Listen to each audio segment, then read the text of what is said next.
cette journée, la finale du 100 mètres papillon messieurs, avec un homme, l'Espagnol Rafael Muñoz Pérez, qui hier avait signé un 50 secondes et 80 centièmes.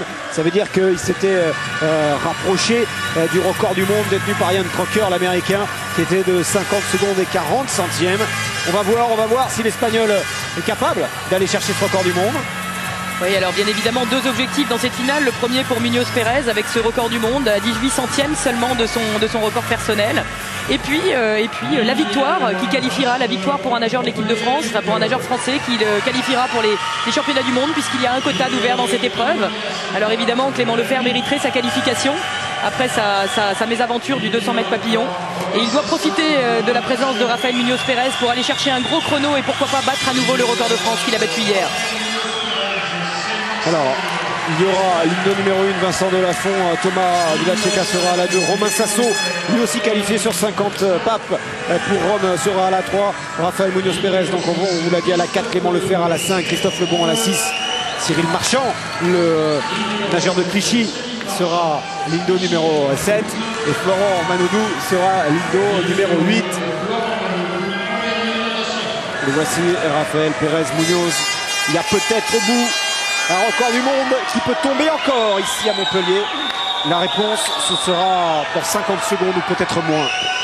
C'est la finale du 100 mètres papillon, messieurs.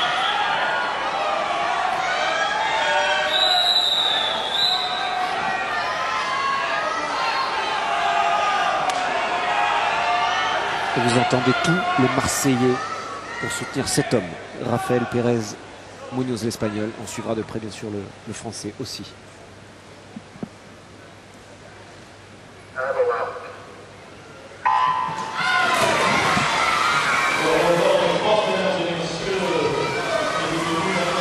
La différence dans la coulée, il est déjà devant Muñoz Pérez.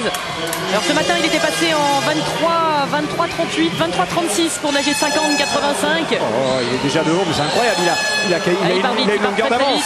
Il a une longueur d'avance, Sophie, il est en avance. La ligne rouge c'est celle du record du monde. Il arrive mal sur le mur, malheureusement 50 mètres il a un petit peu glissé. Il passe un peu moins vite que ce matin. Un dixième d'avance sur le premier 50. Là maintenant il va falloir que Rafael Muñoz Pérez tienne et se batte face au chrono. Et Clément Lefebvre en deuxième position qui est en train de faire une super course. Pour aller chercher une place pour Rome. Il est devant Rafael Muñoz Pérez qui est tout seul face au chronomètre. La ligne rouge c'est celle du record du monde détenu par Ryan Crocker. C'était le 30 juillet 2005 à Montréal. Il est en train de craquer. Oh, il craque sur la fin. 50-46.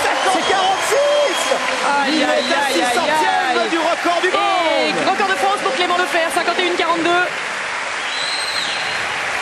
Aïe aïe aïe, il bat son record personnel de 2 centièmes, c'est 50-48 de Malaga. Malheureusement ça suffit pas pour 6 centièmes, il est mal tombé sur le mur au virage, on le voit glisser un petit peu, il a laissé là ses 6 centièmes de seconde. C'est dommage parce qu'il les avait dans les jambes aujourd'hui. Ah, c'est le deuxième meilleur chrono de tous les temps, derrière le record du monde de Crocker et devant Michael Phelps. Michael Phelps n'a jamais nagé mieux que 50-48. Dès il arrive, voilà, là il arrive entre deux mouvements de bras, on le voit, il glisse un petit peu sur le mur. Bien joué. Et Stéphane Bouclier il les laisse là, les 6 centièmes. Ça tout de suite. Il les laisse là pour vous les 6 centièmes. Ouais. Il lui manquait 20-30 cm pour tomber correctement sur le mur malheureusement. Et en tous les cas on aura alors Clément Lefebvre record qui va aller du côté de Rome. Rafael Muñoz Pérez qui nous a offert. Oui, allez-y François, allez-y bien sûr. Avec Raphaël, on va le laisser défaire sa combinaison pour respirer. Tous les Marseillais étaient debout, on a cru jusqu'au bout que ce record allait tomber, il manque pas grand-chose. Bien, merci. Bien fait. J'ai pas fait le record du monde.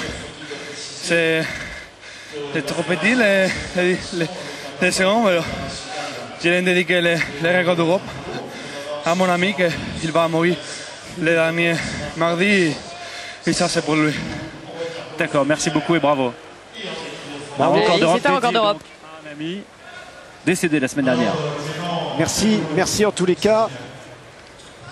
Merci en tous les cas à Rafael Muñoz Pérez de s'être arrêté à votre micro, François. Eh bien, on a vécu encore une belle, très belle journée. Alors c'est pas terminé parce que on va, voilà, là on est du côté des Marseillais puisqu'on reconnaît Fred Bousquet. On va marquer une petite pause publicitaire, revenir ici parce qu'on a d'abord, on va reprendre le souffle déjà. Ensuite, on va revenir sur les moments forts. On va bien sûr retrouver François Schlotterer qui est en bord bassin. Et puis, on a également une petite chose à vous montrer du côté de cette étape Pékin sur le 50 mètres, histoire de vous donner, de vous mettre l'eau à la bouche avant demain.